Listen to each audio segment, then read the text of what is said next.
Saúdo a todos com a paz do Senhor Jesus. Vasos de honra nas mãos do oleiro. Segunda carta de Paulo a Timóteo, capítulo 2, de 14 a 26. Lembre essas coisas a todos e ordene-lhes, na presença de Deus, que deixem de brigar por causa de palavras.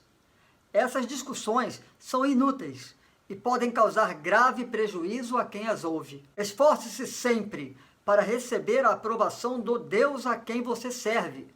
Seja um bom trabalhador, que não tem de que se envergonhar e que ensina corretamente a palavra da verdade. Evite conversas tolas e profanas que só levam a mais comportamentos mundanos. Esse tipo de conversa se espalha como câncer, a exemplo do ocorrido com Himeneu e Fileto. Eles deixaram o caminho da verdade, afirmando que a ressurreição dos mortos já aconteceu, e com isso desviaram alguns da fé. Mas o alicerce sólido de Deus permanece firme com esta inscrição: o Senhor conhece quem pertence a Ele, e todos que pertencem ao Senhor devem se afastar do mal. Numa casa grande, alguns utensílios são de ouro e de prata, e outros de madeira e de barro. Os utensílios de maior valor são reservados para ocasiões especiais e os de menor valor para uso diário. Se você se mantiver puro, será um utensílio para fins honrosos. Sua vida será limpa e você estará pronto para que o Senhor da casa o empregue para toda boa obra. Fuja de tudo que estimule as paixões da juventude. Em vez disso, busque justiça, fidelidade, amor e paz, na companhia daqueles que invocam o Senhor com coração puro. Digo mais uma vez, não se envolva em discussões tolas e ignorantes que só servem para gerar brigas. O servo do Senhor não deve viver brigando, mas ser amável com todos, apto a ensinar e paciente. Instrua com mansidão aqueles que se opõem, na esperança de que Deus os leve ao arrependimento e assim conheçam a verdade. Então voltarão ao perfeito juízo e escaparão da armadilha do diabo, que os prendeu para fazerem o que ele quer. Às vezes nós não paramos para pensar com muita profundidade sobre a importância de sermos vasos prestes a sermos moldados nas mãos do oleiro. O maravilhoso oleiro que é Deus. Mas Deus quer nos moldar a partir do reconhecimento de quem somos. E alguns questionamentos precisam ser feitos e a própria palavra vai nos trazer as respostas. Para que Deus faça milagres, sinais e maravilhas, Ele precisa de utensílios. Ele precisa de alguém que esteja disposto a ser instrumento. Assim aconteceu com a multiplicação do azeite da viúva, conforme 2 Reis, capítulo 4. Assim aconteceu na transformação da água em vinho, conforme João 2, nas bodas de Caná da Galileia. Deus quer fazer maravilhas em nosso meio, mas é importante entendermos o contexto em que isso deve acontecer. Quando olhamos Atos dos Apóstolos, capítulo 9, de 10 a 14, nós vamos ver uma coisa muito interessante. Deus apontando alguém para ser usado e um homem questionando Deus. Nos diz assim o texto, Atos 9, de 10 a 14. Havia em Damasco um discípulo chamado Ananias. O Senhor o chamou numa visão. Ananias, sim, Senhor, respondeu ele. O Senhor disse, vá à rua direita, à casa de Judas. Ao chegar, pergunte por um homem de Tarso chamado Saulo. Ele está orando neste momento.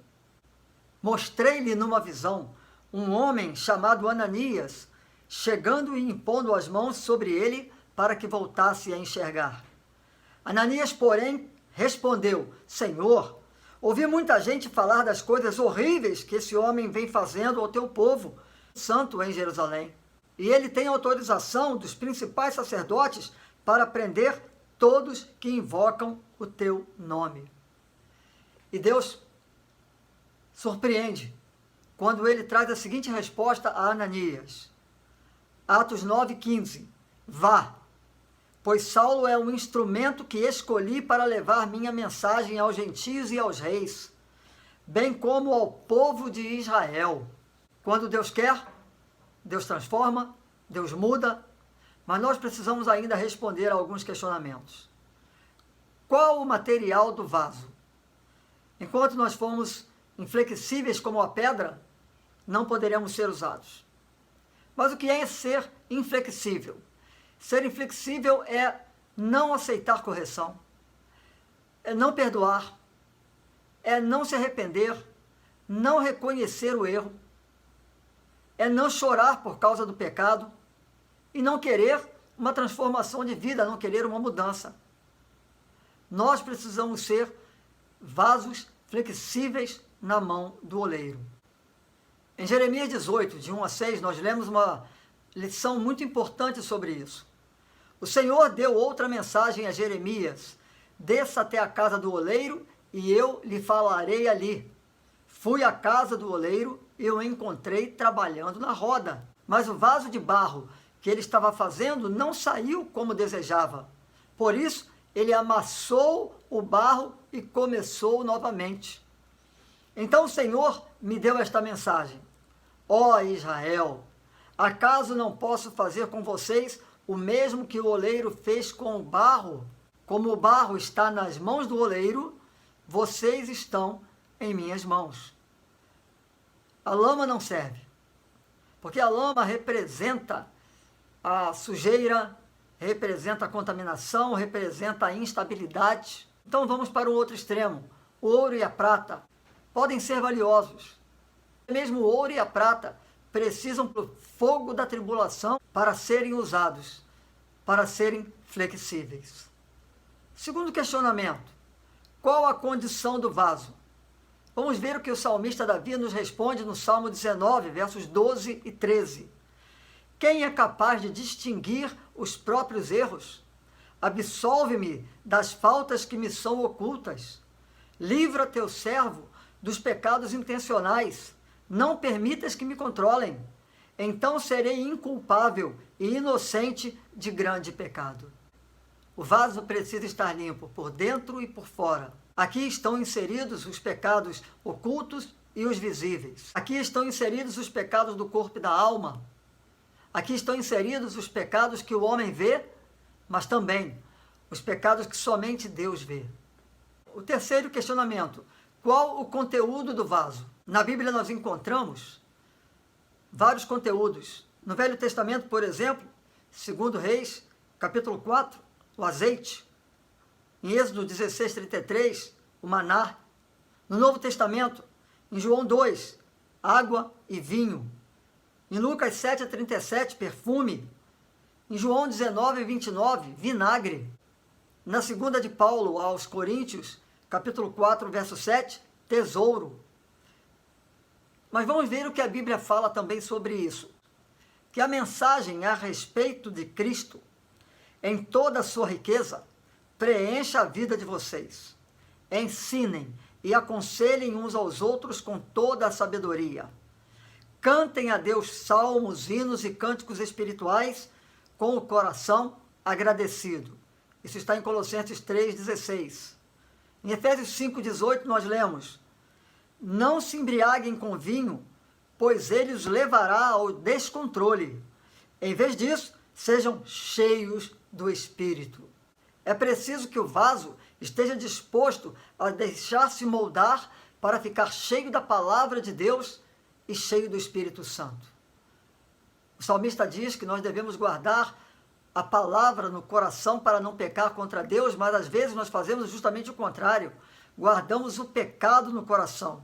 O conteúdo, um coração puro, abastecido, preenchido pela palavra de Deus e pelo Espírito Santo. Quarto e último questionamento: qual a utilidade do vaso? É importante entendermos que Deus não precisa de vasos ornamentais, algo que sirva simplesmente para enfeite. É preciso ser vaso moldado, transformado, útil, com uma obra específica. Em Atos 9:15, é dada uma mensagem em relação a Paulo. É o instrumento que escolhi para levar minha mensagem. Essa também é a utilidade que Deus propõe para cada um de nós. Vasos que nos deixarmos moldar pelo seu poder, pelo seu amor. Precisamos ser recipientes que recebem, guardam, conservam e compartilham tudo na hora certa. Deus quer que compartilhemos pelo menos 3 questões básicas na vida do crente: a fé, o amor e a unção. A unção de Deus, que só recai sobre vasos que se deixam moldar. O texto lido no começo dessa mensagem traz uma reflexão profunda sobre a importância de não brigarmos com palavras, de sermos bênçãos na vida uns dos outros e de termos um discernimento muito grande quanto ao nosso comportamento. Conclusão: coloque-se nas mãos do oleiro. Peça que ele o transforme. Peça que ele mude completamente a sua vida. Há um cântico que a comunidade cristã gosta demais. Fala sobre isso de uma forma muito iluminada. Eu quero ser, Senhor amado, como vaso nas mãos do oleiro. Quebra a minha vida e faz-a de novo. Eu quero ser um vaso novo. Cabe aqui nessa conclusão. Cabe aqui uma conclusão. Você de fato quer ser um vaso novo para ser usado por Deus? Então coloque-se nas mãos do oleiro e deixe que ele o transforme. Já foi dito que ele quer que compartilhemos fé, amor e unção. E é importante entendermos que para que isso aconteça, é preciso nos quebrantarmos na presença do Senhor, é preciso deixar que Ele trabalhe em você e é preciso que Ele molde você completamente. Jeremias fala que o vaso precisou ser quebrado para ser novamente construído. É isso que Deus quer fazer em cada um de nós. Moldar a nossa mente, o nosso coração e a nossa vida, para que sejamos vasos de honra em suas mãos. Que seja essa a tua verdade. Que seja esse o desejo do seu coração.